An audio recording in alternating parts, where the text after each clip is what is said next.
It says your stream is live. All right.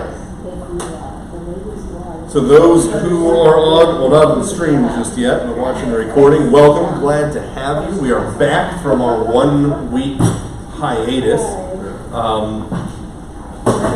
How many of you were at the district event last week? It was the two of you ladies. Okay.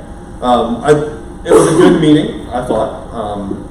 Although I guess I'd be more interested in what the two of you thought, since quite frankly, that meeting was not for me. I've heard everything that was said at that meeting about 87 times. We need more money, we need more pastors, and we need more people. And here's some resources. No district office has ever told that to anyone before. This is a brand new problem that the pastor shortage is something that's a bit concerning. And although we really shouldn't say pastor shortage, we should say church worker shortage, because, I mean, pastors are kind of, the pastor shortage is in the limelight, if you will. But teachers, DCEs, deacons and deaconesses, organists are all just, if things keep going the way they are going, we're in bad shape. But this is the Lord's church. The Lord is not dead. His church will not die either. And so we trust in that. Even if the LCMS is not here for eternity, the Lord's church will continue on. So we'll trust in that. But if you happen to know someone that you think might be a good pastor, teacher, deaconess, church worker, organist of any stripe, tell them, encourage them, because they are needed. I've already been pestering a few people around here. Well, he's one of them, yeah. But not the only one, not the only. I have 3 young men on my radar for the pastoral office. Matthew, and... You got 2 of them. There's a third one. Yeah, there's a third one. I'm not going to tell you. I like those 2. I'm not sure if he knows he's on my radar yet. But I'll just let you all chew on that. That'll be a fun thing for you to do when you're not listening to the philosophy talk we're going to have today. So, over the last 2 weeks we covered, or not last 2 weeks, last 2 sessions of the class, we have covered the first 200 years of Lutheran history.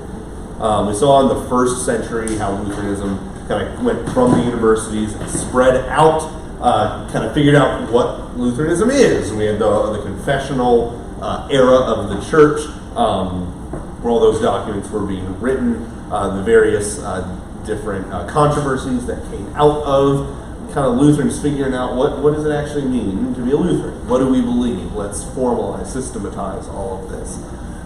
Then in the 17th century, we saw the 30 Years' War, the absolute devastation that it caused, and most specifically for our narrative, we saw how the 30 Years' War, along with other things as well, drove the Lutherans to kind of become an insular group.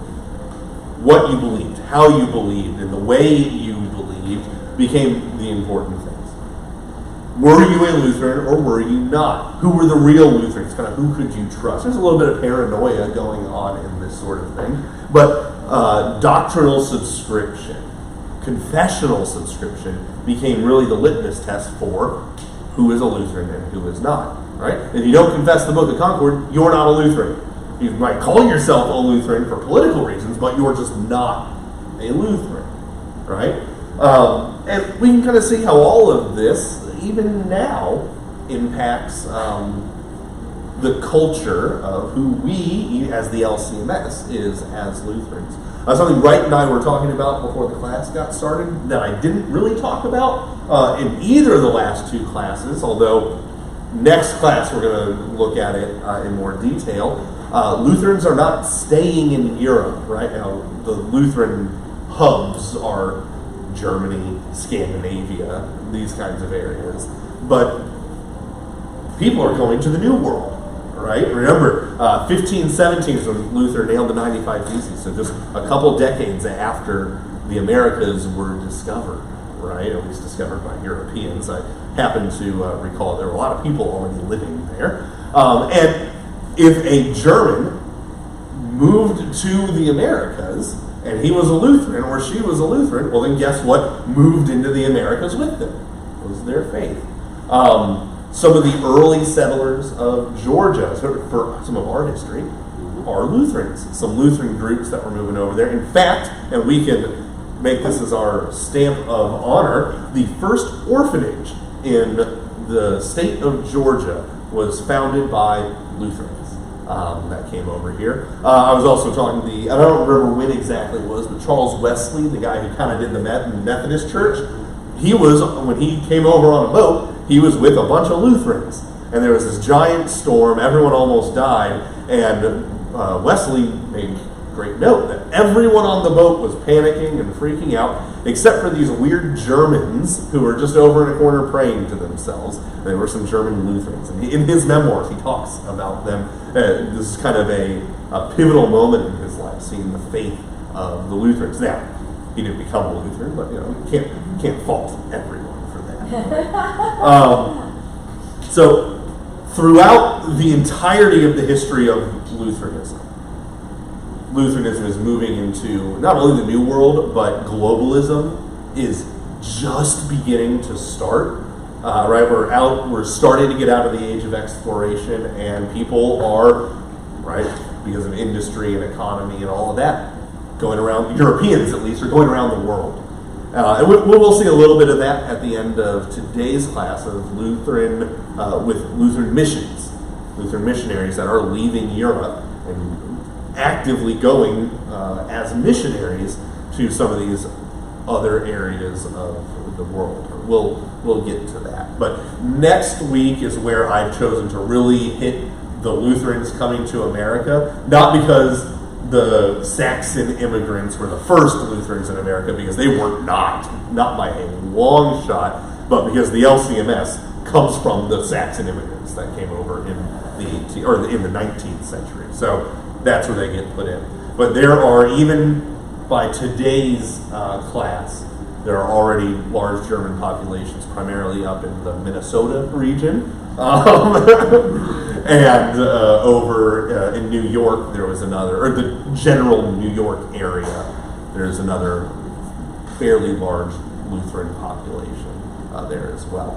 In the 19th century, it's going to go to Missouri, Ohio, and some other states. But that's for next week. So today, in our journey through the 18th century, Lutheranism, or really all of Europe, but for our purposes, Lutherans are going to start to encounter and run into something called the Enlightenment, the Age of Reason. And in that, paired with a bunch of other stuff that is kind of left over from the last century, we're going to see that there's a lot of stuff going on. And a lot of heads are about to run into each other, for better or for worse. Often it's for worse, although we're not talking wars, guns and pikes and all of that kind of stuff, right? The era, at least as far as this class is concerned, of physical war conflict is over. It doesn't mean that Lutherans are involved in things, but it's no longer relevant to our story. But intellectual conflicts are arising. And so at the outset of the 18th century, there existed 3 intellectual factions in Lutheran Germany and Scandinavia. Now, these are not all of the intellectual factions. These are the ones that exist within what we are calling Lutheranism, right? So within the Lutheran Church at large, there are kind of 3 major parties. And of course, right, what was my disclaimer at the beginning of class? Everything is way more complicated than I'm going to make it, right? Just because I don't have time to get into the details. Quite frankly, nor do either of us want that. I read a book that kind of gets into some of those nooks and crannies. It can be exhausting. I was telling a few of you last week, it's like 30 pages of a very dense book that I just completely skipped over because it was nothing but lists of names and books. It wasn't even what the books are about. It was exhausting. It was horrible to read. There are plenty of people who are very interested in that kind of stuff. I am not one of them. and so you don't get it. Is basically how it goes. So within Lutheran Germany and Scandinavia, we have three intellectual parties that are kind of at play. The first is what we're going to call the Orthodox Party. The second is the Pietist Party. And then the third is just rationalism. Rationalism, we're going to talk about in detail here. Rationalism is kind of an exterior. It does not come from Lutheranism, although there were a lot of Lutherans involved. A lot of Lutherans became philosophers that drove rationalism in that era. But rationalism is so pervasive in Europe that it includes everything. Everyone in Europe in the 18th century is dealing with rationalism. And that's not a bad thing. There are some things that are bad that we don't like about rationalism, but there are some things that are very, very, very good that come out of rationalism. So it's a bit of a mixed bag. We're going to get into all of that here in a minute. Questions so far about who our major players are for this section. So we have the Orthodox Party. This is the one we closed the previous class talking about. These are I need to find out who is with me and who's against me, who believes what I believe, and that is, who is a Lutheran, who is not. That's done through confessional subscription and doctrine, right? The Pietist Party, which starts in the 17th century. I'm going to go over them in detail in a minute here. And then there's this rationalism, which we're going to cover in tremendous detail in just a second. So we kind of all on the same page about who we're going to be talking about today. So rationalism, where does it come from? Rationalism is an outcrop of the Enlightenment, right? This is a philosophical movement with incredibly far and deep-reaching impacts, which, quite frankly, is how philosophy always is. It's a bit of a strange paradigm, right? On the one hand, probably most of what I'm going to talk about today, you might have heard of some of these names. I don't actually know this. Do any of you really like philosophy and read philosophy? All right, so Katie, you and I are going to have a good time today. I love philosophy. In fact, I almost majored in philosophy. I was about that close to doing it. Well, I was still going to be a pastor, but... So on the one hand, philosophy is kind of erudite and stoic and kind of up in those academic cloisters. But in other ways, the way that you think and view the world around you is a result of the philosophy of the world around us. And that is very much a part of the Enlightenment. And again, this is for better and for worse, and there are conflicting philosophies and all of that sort of stuff. So, before we go into rationalism and the Enlightenment, what we need to do is I'm going to give you three major eras of philosophy. And they should be, they're on your note here, or on your worksheet. You'll notice one of them has a lot more space than the other two. That's the one we're going to be talking about. So the three categories, the three eras of philosophy are going to be pre-modernism, modernism, and postmodernism. You've probably heard, especially that last phrase before. We live in a postmodern world. This is how philosophy is impacting you, whether you know it or not. All of this is way more complicated, but for our purposes and for a simple understanding here,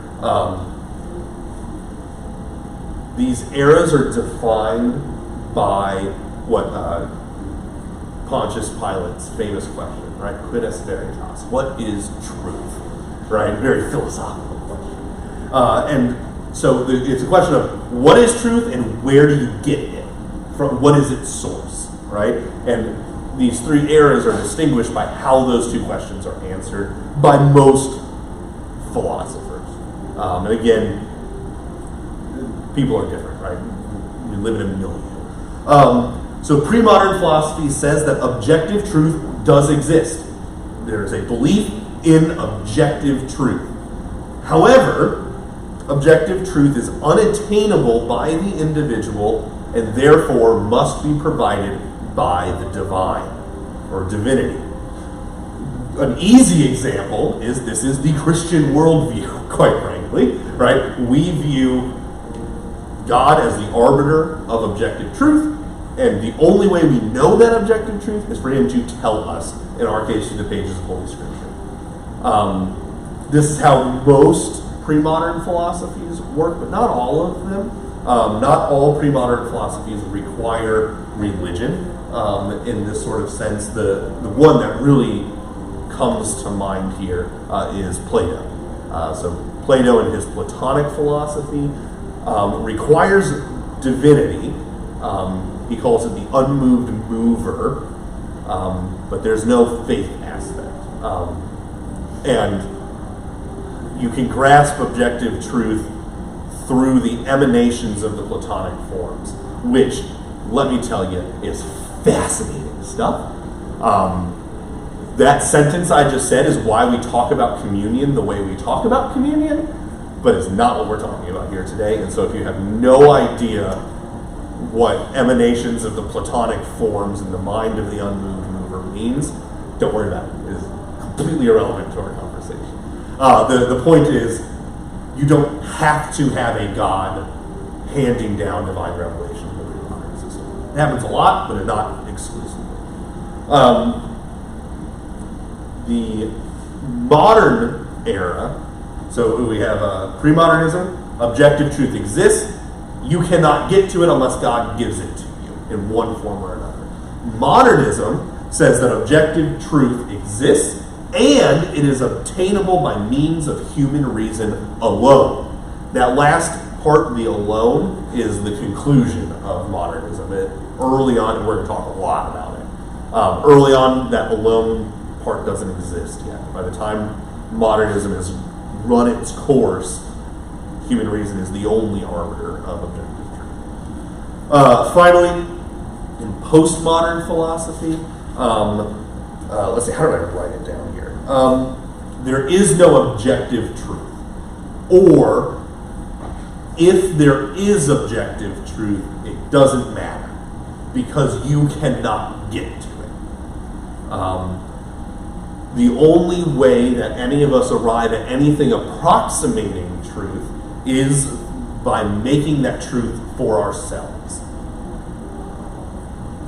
Again, this is not what we're talking about today. I'm just giving you the groundwork here for potentially future classes. Now, a little bit of a soapbox here. Postmodernism has been given a scarlet letter by many religious institutions. I think it is unwarranted. Personally, postmodernism does a lot of good things philosophically. It is very helpful in a lot of ways. It undoes a lot of the real problems that modernism arrives at, and it is more friendly to a religious atmosphere, in my opinion. It is more friendly to God than modernism is, which we'll get into in a minute, because that might be surprising to many people. Like I said, postmodernism has been a four-letter word on and off. I don't think it deserves that title. There's some bad stuff with postmodernism too. None of these are perfect, right? Even pre-modernism has its problems, right? Who's your God? How are you attaining it? That doesn't get you to Christianity or anything like that. But postmodernism isn't just evil outright. So, modernism. This modern Enlightenment era, rationalism is kind of the name that's also given to this philosophy. Objective truth is obtainable by means of human reason alone. This all starts, so we see the transition from pre-modern into modern with a French guy by the name of René Descartes. If you know anything about René Descartes, it's his very famous phrase, which is what kicks off the Enlightenment: cogito ergo sum. I think, therefore I am. Which, of course, is great, right? Because he thought that up while in like 115-degree sauna in France. Interesting guy. By the way, I really like Descartes. I've read a lot of his stuff, which is not a misery I would wish on many people. It is very dense and hard to get through. But Anyway, his what is it? His big book, Discourse on the Method of Rightly Conducting One's Reason and Seeking Truth in the Sciences. That's the title of the book that Cogito Ergo Sum comes out of. You can imagine what the inside of that book is like. But it's got there's some good stuff in there, and he provides his own proof for God in that. It's okay. It's not the best proof for God that's out there, but it's a nice one, and it works off of that what's known as the uncertainty principle, which is what Descartes was doing. So basically, Descartes, while in a sauna, was trying to prove in his mind that stuff existed, which sounds very strange, but this is what philosophers do, right? His question is, how do I know that existence exists? Right, which again seems like a really ridiculous question to us, oftentimes, but it's just what philosophers do. And what Descartes basically did is he said, I'm going to doubt everything that I cannot fundamentally prove. And what he arrives at is basically saying, I cannot be certain that Jeff exists. Jeff could be a figment of my imagination. This table could be a figment of my imagination, right? This entire universe, my body, could be a figment of my imagination. But there is something that is doing the imagining. There is something that is thinking. That has to exist. Because I am thinking, right? I am doubting. Because I am doubting, I exist. I think, therefore I am. And from there, Descartes then reconstructs the entire universe. And it takes him a lot of pages to do so. And also, that's how he does his proof. His proof for God is basically, I cannot get out of my head that a higher being than me exists, therefore God exists. It's a little bit more refined than that, not a lot. But he puts it in his discourse on the method, which is what most people call that. This, by the way, is called rational skepticism. And what Descartes has done, he didn't realize it at the time, but what Descartes has done is he has made human reason the arbiter of all existence. Probably realized that, but what he doesn't realize certainly, because he couldn't have foreseen the future, is that all other things, all other measures of truth will die because of this. And I chose those words carefully for a reason. We'll get to that. From this rational skepticism, I think, therefore I am, reason can establish truth. Rationalism extends into all areas of life and creates the single best thing to come out of the Enlightenment and rationalism. And I mean this very seriously, the scientific method. The scientific method is Descartes' rational skepticism methodized, systematized to produce results and greater knowledge and answers to questions. The reason most of us are not dead right now is because of the scientific method, right? I don't know about all of you. Have you ever taken an antibiotic? Yeah. So I have. There's always a chance that every time you had to take an antibiotic, before antibiotics existed, you would have been dead. It just would have killed you, right? I wouldn't have made it. I was incredibly sick at 2 months at viral meningitis. If it had not been for the scientific method, no Pastor Berling's barely even, I mean, there wouldn't even been a toddler, Jacob, right? So, scientific method, very good. And this is where it comes from. The origins of the scientific method are René Descartes' uncertainty principle. This whole thing gets developed by a number of philosophies over a number of centuries, right? And I'm just giving you a quick rundown of this whole thing. Some of these philosophers that you may have heard of, one, we got to throw in the first Lutheran here, Kierkegaard, right, who has an awesome book about fear and trembling, where he looks through the binding of Isaac and kind of deals with all sorts of existential stuff there. Kierkegaard, who kind of pioneers rational religion, not always a good thing. Rousseau, who does the social contract. If you you have any good feelings towards our government, it's because of Rousseau and the social contract, and a few other guys like Locke, who has his Tabula Rasa, right? And he also does some other political philosophy stuff. Probably the next guy that's particularly relevant, although we're not going to get into a lot with him, is Spinoza. Spinoza is probably not the first, but one of the first. One of these places that we can point to that where rationalism divorces itself from religion. Spinoza is rational agnosticism. That's what he pioneers. He also pioneers deism, which we're going to come back to that. That's what almost all of our founding fathers were. They were not Christians, they were deists. They were deists with Christian flavor.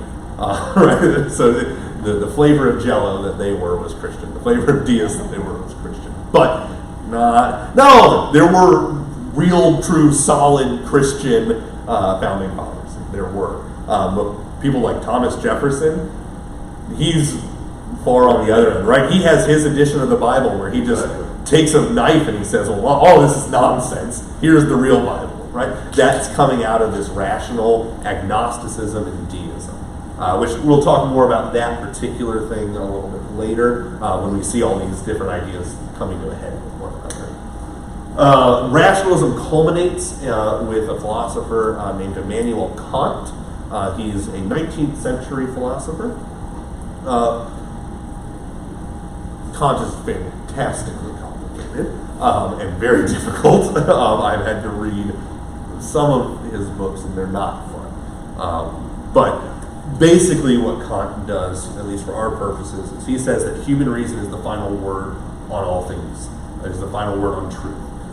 Even though one of his books is the critique of pure reason, but we don't have to worry about that. Where he Kant does foresee the next philosopher that we're going to talk about, and he recognizes that his system has flaws, but he can't figure them out. The next guy we're going to talk about does. But Kant makes human reason the final word on all things. The big you probably have not heard of it, it's a little niche. Kant has what's called the categorical imperative, which is really fascinating, and it's a fun thing to do, to play around with his categorical imperative. But that's not what we're talking about today. Basically, what the categorical imperative does is it removes all influences from ethics apart from reason. So the only arbiter of truth, the only arbiter of ethics is human reason. And with kind of these two things, Immanuel Kant has made man the measure of all things, right? Even though that's an old Greek philosopher, classical Greek philosopher who said man is the measure of all things. But essentially, humans are the arbiters of truth, and humans are the arbiters of good. The human reason specifically is the arbiter of all things. Questions here before we hit our last philosopher who's very relevant here, but might cause more questions. Any of you know who this next guy is going to be? Oh, you've been making faces at me. I'm like, Jeff knows where I'm going with this. So, depending on who you talk to, Immanuel Kant is the last of the modernistic philosophers. I have been convinced by a number of very intelligent people that he's not, that we have one more that follows Immanuel Kant. It is a name that you know. It is Friedrich Nietzsche, who started out as a Lutheran, but how Lutheran Nietzsche was at any point in his life was a little... he had that name. He was baptized as a Lutheran. That might be about it. What have you heard about Nietzsche? This is just me curious now. He was a slut. Well... He was emo, he was self-depressed, and he's like, nothing matters. He does get into a little bit of nothing. Yeah, he pioneers proto-nihilism. Just lay out some more guys before we get into true nihilism. Nihilism is nothing matters. There is nothing. You believe in nothing about Steve? Yeah. Right, nihilism was very popular in like the 70s. Like, it was cool to be a nihilist, right? How did they differ from anarchists? Anarchist is a political idea. And anarchy, this is going to sound really weird, anarchism is actually a utopian philosophy. They believe in no universal truths. How could that be? Well, they believe that man is fundamentally capable of governing himself. And therefore, the things that cause problems in the world are governments. And overseeing entities, right?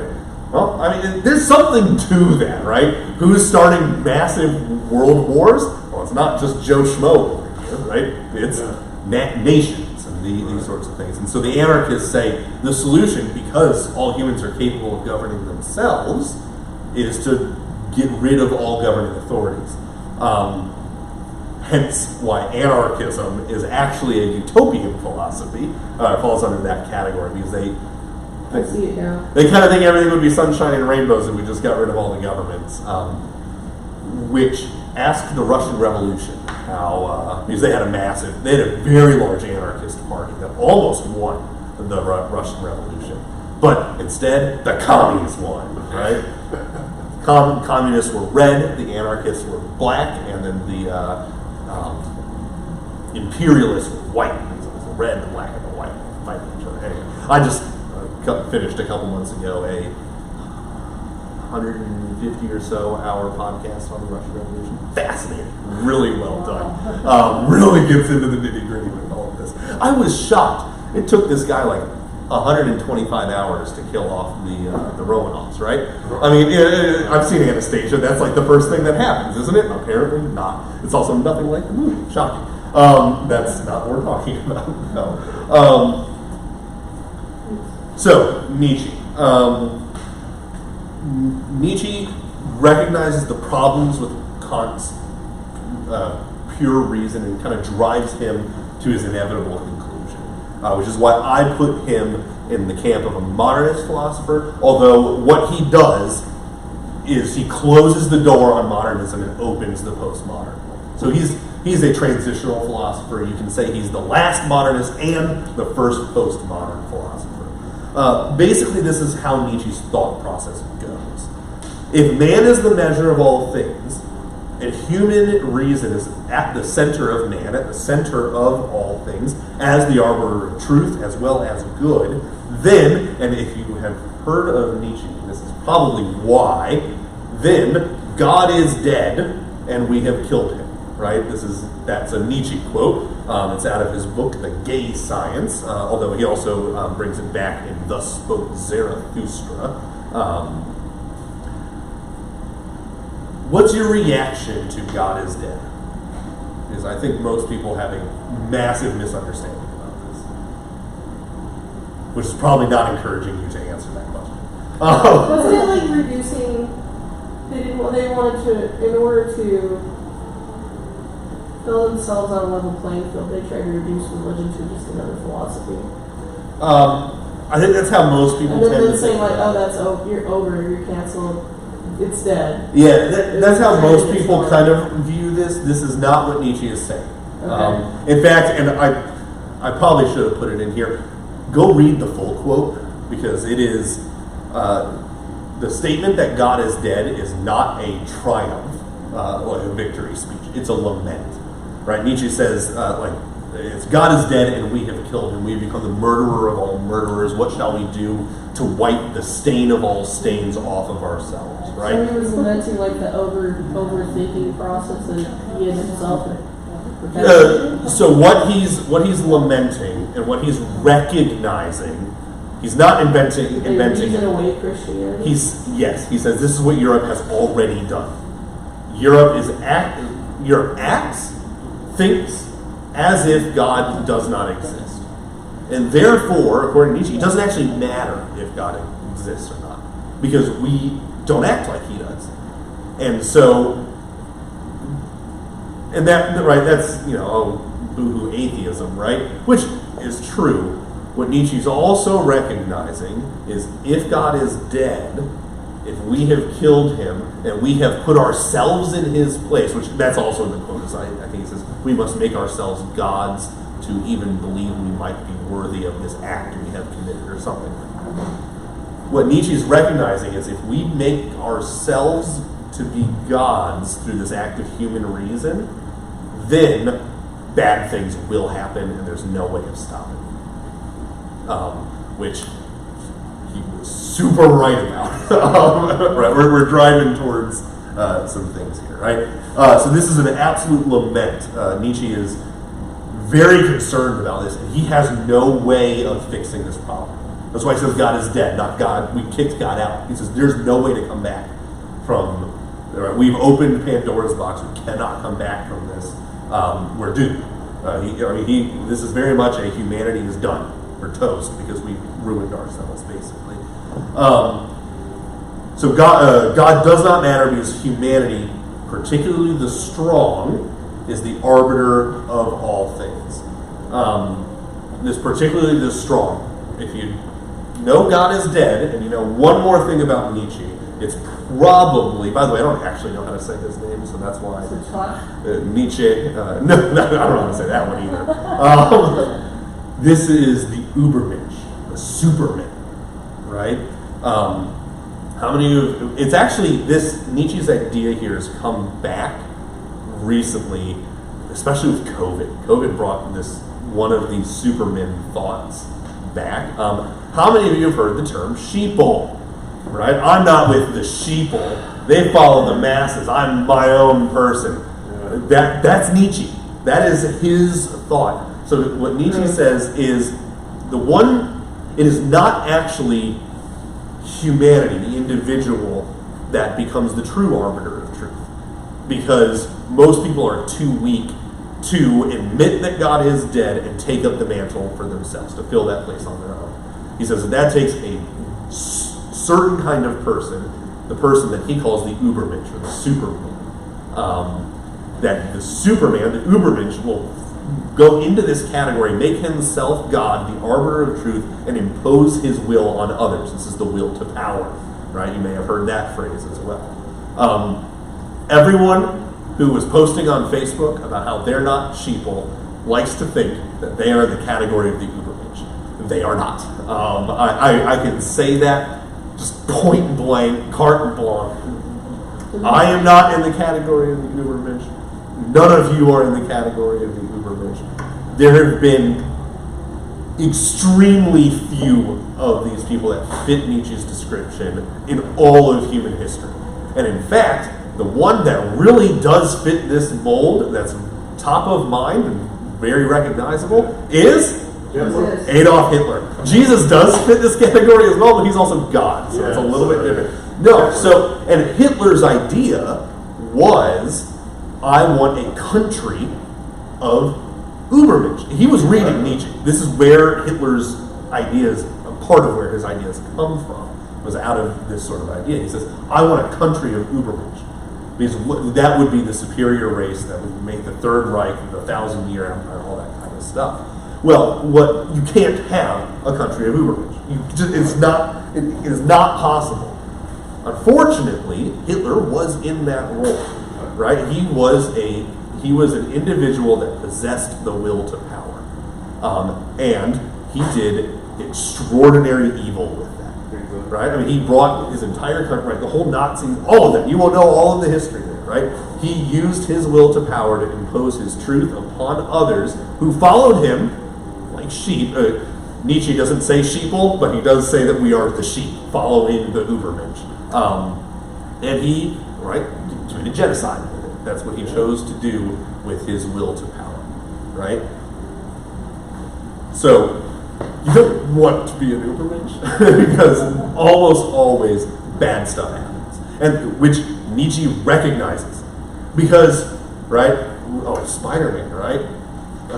With great power comes great responsibility, right? Well, with great power also comes the ability to abuse that power, right? And so when you have someone who's able to impose their will upon others and become a true Ubermensch, almost always they use it to suit their own agenda, and they crush people with it. This is why most people don't like Ayn Rand. There's another one of these philosophers who kind of deals with this, because Ayn Rand says it's a good thing those that possess the will to power should crush the weak beneath them.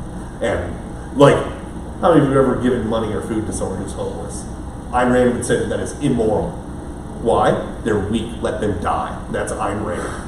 It's intense. Like a brutal Darwinism. Yeah, I mean, yes, it kind of comes at us. She does a lot with social Darwinism. Ayn Rand's Atlas Shrugged. If you've ever seen a book that's about that thick, it's Ayn Rand.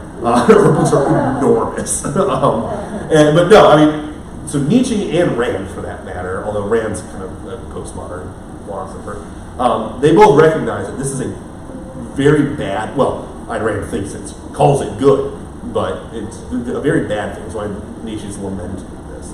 This is the outcome of the Enlightenment. When you push rationalism to its inevitable conclusion, you get World War II. You get World War I as well, right? They get a package deal, right? World War I is the first half. The Great Depression is the halftime show, and then World War II is the second half, right? This is an awful start to the century, right? Enlightenment inevitably leads to rationalism, inevitably leads to World War II.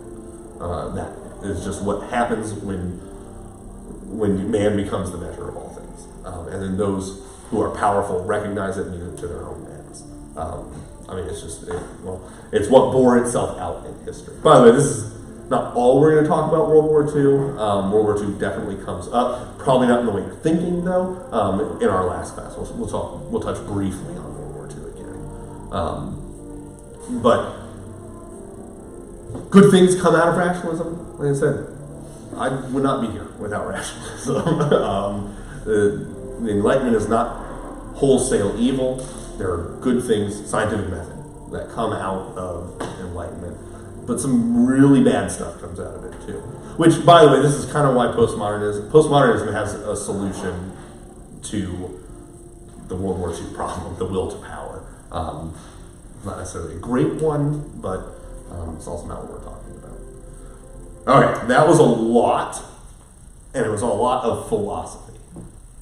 So how does that, other than just, being history, how does that tie into the history of Lutheran? So, this is not the next thing we're going to talk about, but it's coming up. This is the worldview that the Lutherans are dealing with. And there are Lutherans who are starting to think this way, particularly with the rational deism, agnosticism, those sorts of things. And actually, the one that's going to come up here, and then it's going to come up again very seriously in our last class, is one of these schools that come out of rationalism is known as historical criticism. Have you ever heard that phrase before? Historical criticism? Yes, historical criticism. So, basically, how this interacts with Lutheranism, we're going to kind of get to the interactions here in a little bit, is you have a lot of agnostic, let's just call it agnostic thought, that's about to come just battering ram into Lutheran orthodoxy and Lutheran pietism, which we're going to cover in a minute here.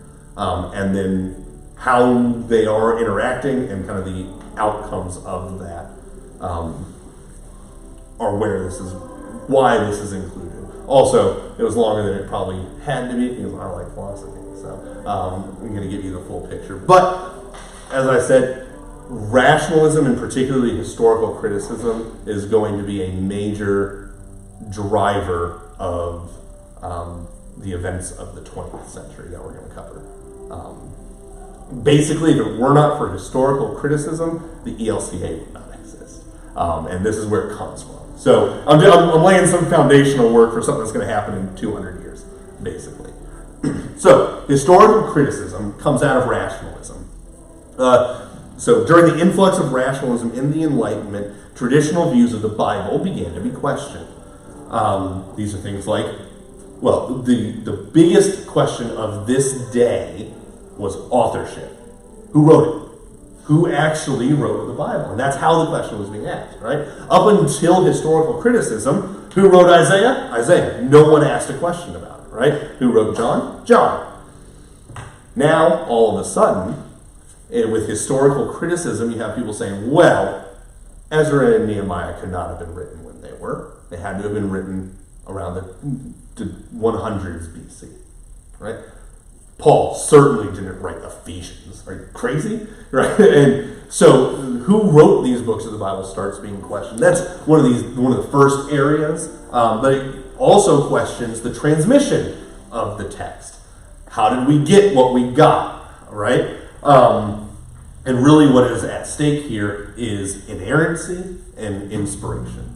So basically, historical criticism wholesale says the Bible is not inspired by God, because that's ridiculous, according to rational thought. It is unreasonable that God would inspire a book to be written, the Bible to be written. And so they just cut that out. They pull the inspiration out. And with that goes inerrancy. So the assumption with historical criticism is this is a human book, and it contains within it human errors. And here are all the different ways we can prove that, right? By the way, there's probably a lot of what I said sounds familiar, and you're thinking, oh wait, we're not in the 20th century yet, or the 21st century. These ideas, historical criticism is not as popular as it used to be, and some of the ideas that it came up with, the one that's really started to be debunked or not thought seriously about is this idea that the Torah, the first 5 books of the Bible, were written by 5 different authors and spliced together. That used to be popular. People don't really think that as much anymore, but that comes out of historical criticism, right? So someone sees in Genesis that God's referred to as Yahweh, but he's also referred to as Elohim.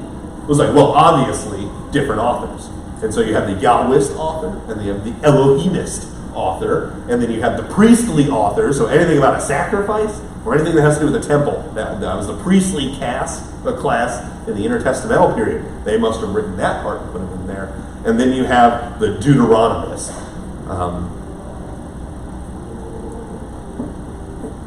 Getting my head a little bit spin. And that is, some guy wrote a speech, and that's the last book.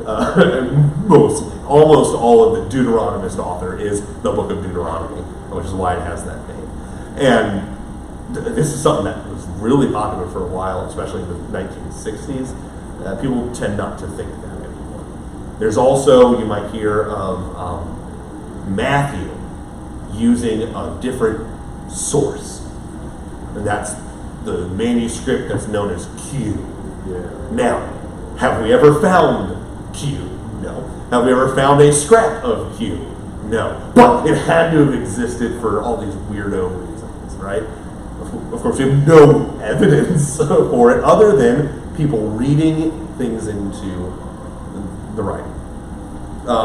As I said, we're going to... historical textual criticism would be the foundation of much controversy in the Lutheran Church in the centuries to come. This is where it's coming from. But basically, and Thomas Jefferson, as I mentioned earlier, he says, well, none of this is original. Let's cut it all out. Get rid of it.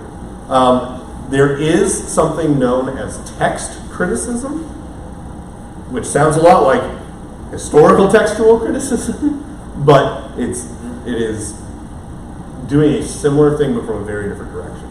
Text criticism is a field of study you have to be far smarter than me to do. And that is the people who look at all the different scraps that we have, all the little fragments, and piece together what the original was. It's a lot of knowing the languages very, very well, and looking into things. Textual criticism is a good thing because it gets to the original text and removes errors that had come in through transmission that we can identify and remove. For what it's worth, if you're concerned about this, you can talk to me another time, but there are almost no errors in the Bible. There are a few sections that we're not sure about. One of them, the big one, is the ending of Mark. Right? You ever notice in Mark 16 there's a big line that says some of the earliest manuscript evidence does not contain that kind of stuff where we're like, well, we're not quite sure, but most of what text criticism does is very minor. But you just take it as I'm a very vague authority on this. You can trust the Bible you have that it is what the authors wrote to like a 99.99% error, or whichever one is the no error sign, right? We can be very confident because of text criticism. Historical text criticism, very bad. Text criticism, good. Right? Does that make sense? All right. So now, you missed the whole philosophy conversation. I'll have to catch it on. Yeah, there you go. All right. So Pietism. So we're spending a lot of time, and I understand that, on who these people are, who these thoughts are. We'll get, once we understand them butting heads with each other will make a lot of sense. Pietism. This is a movement that originated in 1670. We have an actual date for it, in Frankfurt. Yes, I understand that the 16th century, or the 1670s, is the 17th, not the 18th century. But Pietism has most of its influence in the 18th century. It started in 1670 in Frankfurt with 6 individuals led by senior minister Philip Jacob Spener. And I'm going to make this mistake and call him Spencer, because it's one letter different. His name is Spener. It's not Spencer, it's Spener. But when I call him Spencer later, you'll know that it's a slip of the tongue. It began as a book and Bible study, which was intended to deepen spiritual living. It's a lot like a small group, honestly, or a family group in our context, is how this thing got going. It sought to address the lack of piety in the church, hence the name Pietism. It saw a collapse of church and society as a direct result of the apathy and denigration caused by the 30 Years' War. Right? Everyone in Germany was just so tired, everyone was dying, and no one cared about anything anymore. Right? Germany was just very depressed. And Spener and this small group said, well, no, that's not good. We need to encourage pious living. So in 7 years, so by 1677, the group had grown to about 100 individuals, men and women, and had spawned other groups in other cities. Now, before we get too excited about how inclusive the Pietism movement is, yes, there were women, but they had to sit in the other room and listen. They could not say anything. So it would be as if, right, the men met in the sanctuary, we opened those 2 doors, and while the men talked, the lady folk could sit here and listen. Not that progressive in gender equality and that kind of stuff. But there were both men and women involved in this thing. Critics of the movement rose even in the 1600s. Because the group began to separate themselves from the Orthodox movement, which was the major movement of the latter 17th century. Basically, the idea was the Orthodox they have their nose in a book, they're not doing anything, all they do is read and write and sit in their offices all day. We want to do something with our life. We want to live out the Christian life rather than just reading about it in a book. So were the Puritans influenced by Pietism? I don't know if it was a direct influence. This is not a strictly Lutheran movement. Okay. We're talking about the Lutheran Pietists, and it was started by Spener, but there are other Pietism thoughts that are all over Europe. And yes, the Puritans do come from a pietistic leaning. And we're gonna at some point in here, I'm gonna say something that's gonna sound like I'm talking about the Pilgrims, and we'll get there when we get there. But yeah, so but for what it's worth, the goal of Spener is not a bad one. You're going to see that Pietism has its problems. Joe probably knows, and I may have referenced it before, Pietism nowadays is a 4-letter word in the Lutheran Church. Piety is not. So we make a hard line distinction. Some guy in a circuit back where he was a pastor, made some very hard-line distinction between pietism and piety, but that would have been an unknown distinction at that time. In 1675, Spener published an agenda for the pietistic movement. He identified moral decay in German society and railed against the Lutheran congregations for fostering that moral decay. You're starting to see why the Orthodox Party doesn't like these guys, right? They're getting yelled at by them, right? He preached against the individuals as not living as true Christians, right? Again, it kind of sounds like the Puritans. And he sought to cultivate a religion of the heart rather than a religion of the mind. Which again, Spener pietism, which is what it's sometimes called, is a good movement. He's doing a lot of good things, and quite frankly, Pastor Jordan and I will talk this way sometimes. The LCMS could do with a little bit of this Spener era pietism, right? And I think we're starting to move that way. We can be a little bit too in our books sometimes. Right? We got as Katie, as you and I were talking about, we got good stuff. No one will ever know if we don't tell them about it. Like we go live out in this world. Question or? Oh, no, it's great.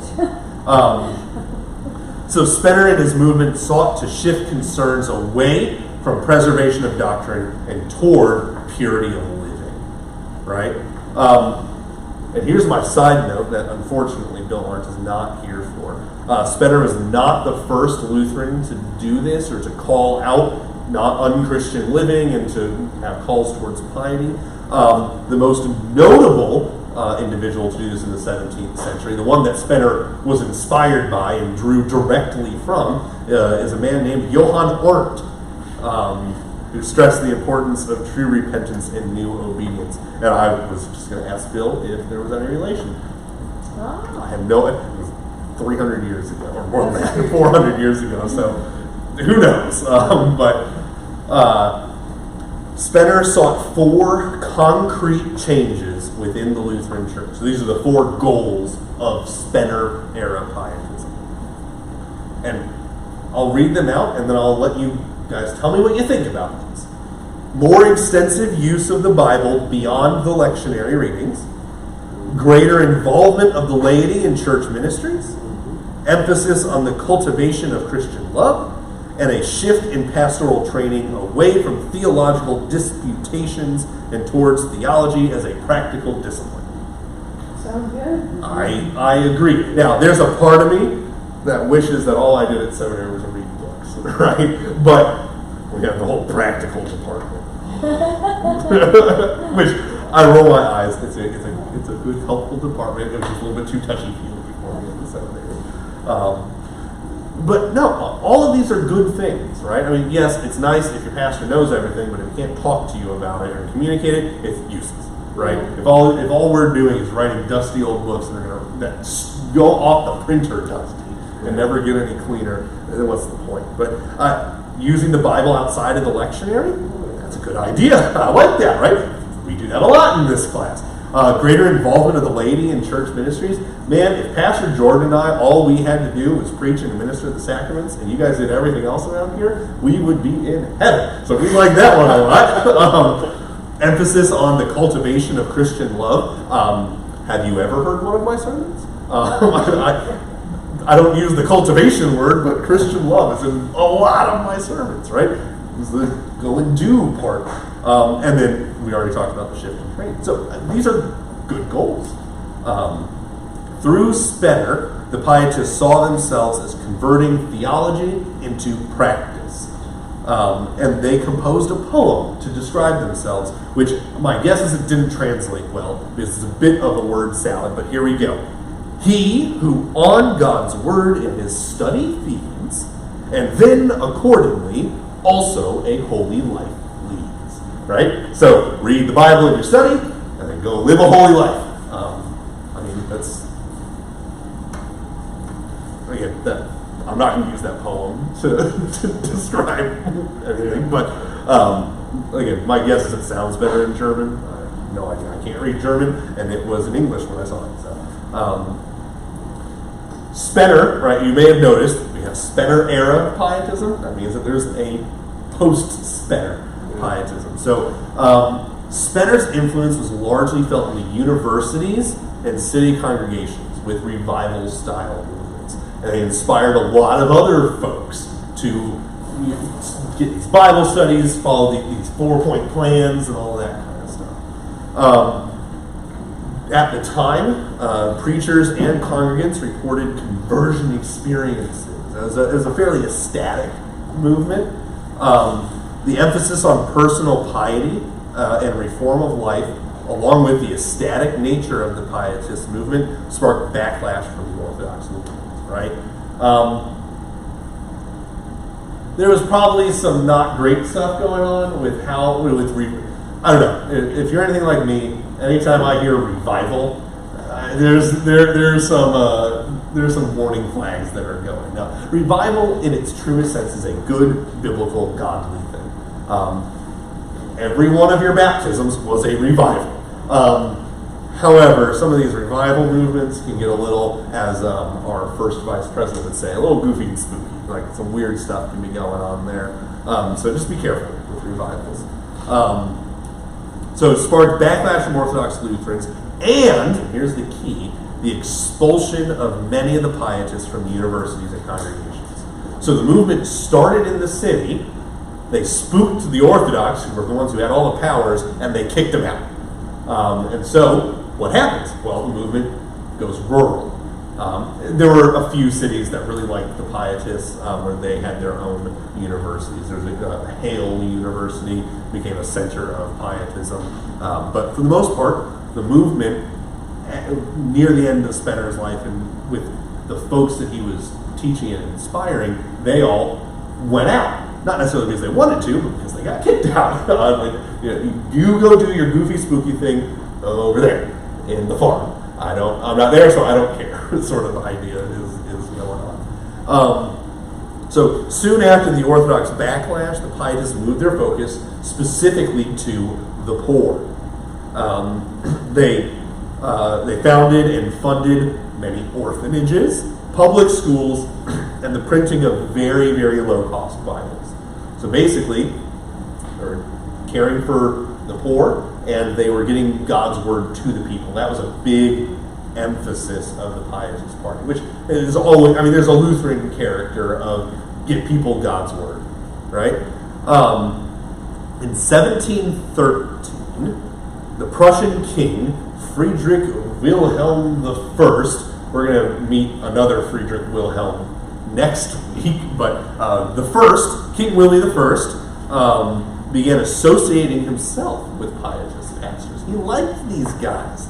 He was very fond of them, even though he was a Calvinist. But I know, right? Basically, the Pietists won him over. And by 1729, all state pastors, because remember, the pastors and the churches are now under the auspices of the king post 30 Years' War. Right? All of the state pastors were required to have at least 2 years of training in the Pietist seminaries. He liked these guys a lot. The association with Wilhelm I begins the state-sponsored history of Pietism. Honestly, this is one of the places where things start to go bad. Not bad. They start to go a little off track. They're going to go bad elsewhere.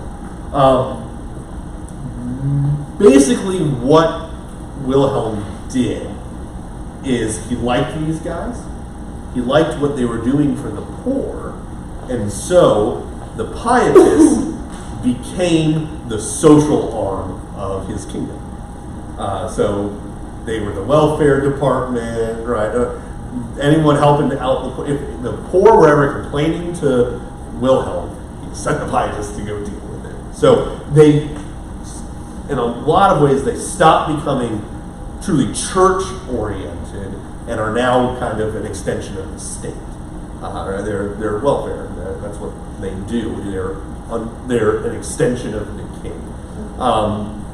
We're going to depart ways from the Pietist tracing of history, but this kind of causes, over the next couple of centuries, the Pietists to become largely agnostic. The religion doesn't really matter. It's more about what you're doing for the people. You're working for the church or for the state. You got a state salary, right? Taxes paying your bills, sort of thing. And you can still see that today in Europe, where a lot of pastors don't believe anything. They're just there to get their state paycheck and to be a social service.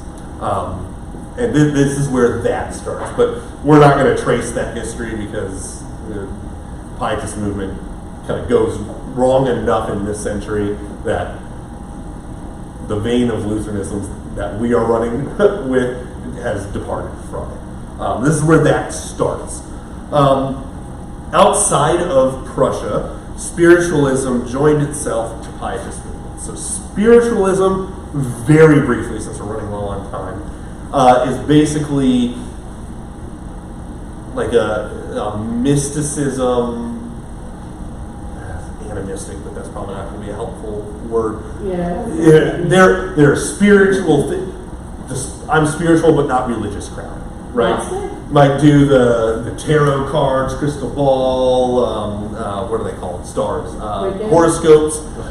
Wiccan's a little bit different. Yeah, astrology, right? That sort of crowd, and the Pietists, they merged together. The spiritual Pietists began rejecting historical Lutheranism. They dumped the confessions, right? The thing that kind of makes you a Lutheran, or one of the things that makes you a Lutheran, and they pushed towards a new revelatory version of Christianity. Basically, their goal was to remove everything historical from the church and get back to simply Jesus. Now, there are no groups like that around today. We've never heard of any Christians who want to just go back to the Acts church or anything like that, I'm sure. There's some sarcasm there.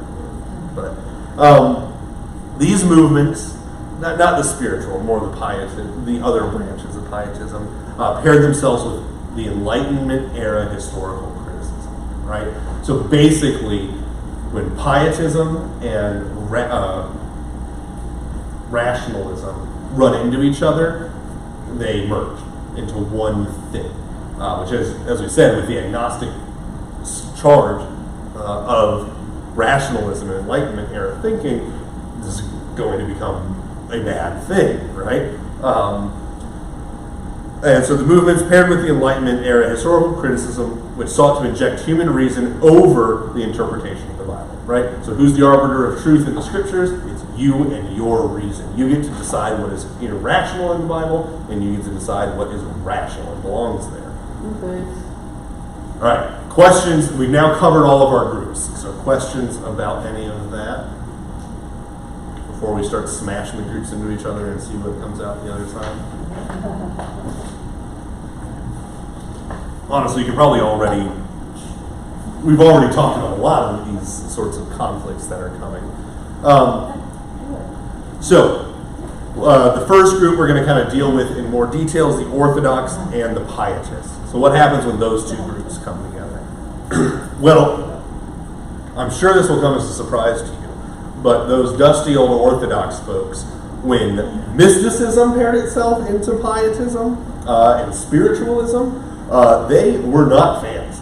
And just as much when atheistic or agnostic rationalism joined itself to the Pietism. So basically, the two arms of Pietism that have kind of branched off of themselves, one that is mystical spiritual and one that is rational agnostic, both of them get into big fights with the Lutheran Orthodox. They cannot mesh together, right? They've fundamentally changed what they are believing. Initially, there was a lot of respect for Spener Pietism. There still is now. And that he had identified problems in the daily lives of believers, and here's a great one, and had introduced practical ways to actually address the problem. Because it's one thing to notice a problem, it's another to have even an idea on how to fix it, right? I think we're really good. Yeah, I've been in so many church meetings, and I'm not picking on River Cliff or churches in general. I'm sure all meetings go this way, right? it's easy for council to figure out what the problem is. Oh, yeah. And how easy is it for us to find the solution to that problem? Well, normally, we don't even talk about potential solutions because we just say, oh, yeah, that's a real problem. We should fix that. Moving on. Which is not only just church counseling. It's most meetings I've ever been in that are dealing with an issue, deal with it that way. This is a problem. I agree. We should do something. Yes, we should. What's the next thing we're going to talk about? Practical steps, even if they don't work, just something. However, Pietism, which included either mysticism or rationalism, was just condemned wholesale. This is where Pietism goes bad, or why it's a four-letter word nowadays. Yet even Pietism, without outside influence, had its opponents within the Orthodox Party. So just the fact of Pietism, even if you remove spiritualism, mysticism, rationalism, there are still people that in the Orthodox Party that disagreed with them.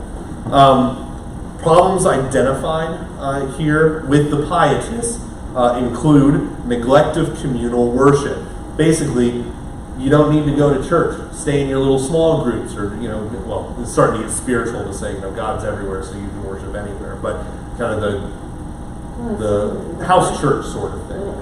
You meet with your little group, and then you're good. Do your Bible study. You don't need to go to church on Sunday. A big problem that we didn't talk about here is the Pietists had a habit of dismissing clergy that were not perfect in holiness, which we talked about the Docetist heresy back in my heretics class. That's popping back up again. So if pastor has any sort of moral failing or is not perfectly pure in his holiness, get rid of him. He's out. That's problematic. I would not like that personally because I'm not perfect. They had an emphasis on regeneration, and they had a problem with mixing faith and works. So we had some faith work, mixing faith and works. So basically, you need works to be saved in a very problematic way. And then there was also an emphasis on asceticism, condemnation rather of Christian freedom. So the Pietists did not let you dance. You could not play cards. These sorts of things. That's the Puritan reference. And if there's a certain person watching the recording, I'm talking about you. I know of at least one person here who this had not gone away completely for them in their life. So I'm not going to tell you who. Well, I'm not certain if this is. I don't even know what you're talking about. I know this person's not watching right now, so it'll be on the recording. But anyway, if you are watching, you know it's for you, and you can mention it to me next time you see it this evening. And if you don't, I'll know you're not watching my Bible class. They also had a problem with preaching of the attainability of perfection. So the Pietists said you can be perfect and you need to be perfect. Great. Were you guys around for my class on John's epistles? That's very so they just clearly hated themselves constantly. basic. Well, yes. I mean, the Puritans came up for a reason. Sounds utterly miserable. Yeah, John would say, don't you get it? Yeah, right. Yeah. So You can't dance. You're not. You have to be perfect. I would have ulcers. I mean, yeah. Well, yeah. I mean, you can see why we have problems with the Pietists, right? Piety, good. Pietism, even without the bad infusions, there's some stuff we don't like there. All right, what about the Orthodox? By the way, the Orthodox is if you haven't figured, the Orthodox is the train that we come from, or the stream that we flow out of. Which shouldn't be a surprise, since everything I've said about them sounds like I'm talking about the LCMS. I'm not talking about the LCMS, but I may as well be, because we are a product of our history. So rationalism, with its stress on the reasonableness of God, began to cause theological problems like the second that people started thinking this way. So early 18th century. Professors in Germany, which Germany becomes a hub, especially the universities, becomes a hub and a breeding ground, if you will, of rationalism. This will come back in the 20th century. I'm doing a lot of prep work for the split in the 60s. So professors in Germany would begin to remove God from the conversation and necessity, even in the aspect of religion. So we don't have to talk about God when we're having our theology classes, which, considering theology means words about God. I'm not quite sure how that works. Smartly done. I know, right? Leibniz is a name you might recognize. He was a philosopher and a professor, would argue that God certainly could exist and was capable of revelation to humanity, but that revelation must not contradict with human reason. So now all of a sudden it says, well, basically the nicer way of putting this is God will not reveal himself in an unreasonable way. God will not do anything that contradicts human reason because God made human reason. Now, Leibniz also says, God may or may not exist. Who cares? Do they live in the world? We don't live in the modern world, right? We live in the postmodern world. And the way by the way, I say that. There are lots of people out there who still think this way. We were talking about one of them earlier, Katie, you and I. Alvin? Oh, no, the Archbishop of Canterbury. Other conversations. The major religious movement to come out of rationalism is deism. And so basically, deism is the belief that God is everywhere and in everything. God is also everyone. And God is, but yet God is not a separate thing. God is just nature. God is existence. God is the world around us. Everything is God. Everyone is God, right? God and nature become one and the same. Is that Wiccan? No, this is deism. This is what almost all the founding fathers were. They were all deists. The who? The founding fathers, like George Washington and Ben Franklin, Thomas Jefferson, those guys. For what it's worth, most people will not say that they're deists. I think there are more people who think like deists out there than you might imagine. One of the places that deism and the way deism thinks pops up in the way we talk all the time is when we talk about Mother Nature. Nature finds a way. Saying nature has a way. God. Right, like the universe is telling me something. Right, that's kind of mystical deism, but right when you watch any nature documentary where Benedict Cumberbatch can't pronounce penguin, it's a very funny clip if you don't know what I'm talking about. You will inevitably hear the line, right? But nature knows what it's doing. Right? This personification of nature is an outcropping of deism. That's where it comes from. By the end of the century, rationalism had co-opted the goals of Pietism and saw religion as the way to overcome the gaps that reason alone could not fill, particularly in the motivations to moral good. So basically, where the philosophers hadn't figured out Kant yet, because Kant doesn't exist, where Kant said, well, this is how we can make reason fill the gap for morality and ethics. Where those gaps existed before Kant, the philosophers would just say, we'll just shove God into that little crack, and that just solves it. He's the spackle in the plan. Where we haven't quite figured out how human reason can be the arbiter of everything, we'll just smear on a little bit of God here and there. Once we figure it out, we'll scrape it off and get rid of it, right? Which is what Nietzsche recognizes. Nietzsche recognizes that with Kant, we've scraped up all of the God. There is no more God in our thinking. Therefore, God is dead and fully killed. That's quite a metaphor. I like that. God's the spackle that we're scraping. That's not in here, but that was pretty good. The Orthodox response to rationalism was an emphasis on true biblical and confessional doctrine, as well as an emphasis on participation in the parish and worship life of the church. So basically, read your Bible, read your confessions, go to church. That's the solution to rationalism. All right, we do have one more section that has nothing to do with anything we've been talking about, but it is very brief, and that is Lutheran world missions.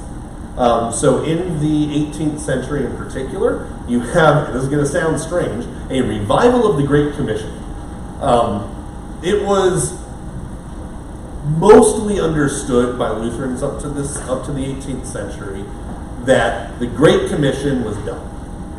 That God had made it to the ends of the earth, and that we were kind of done with that whole missionary thing.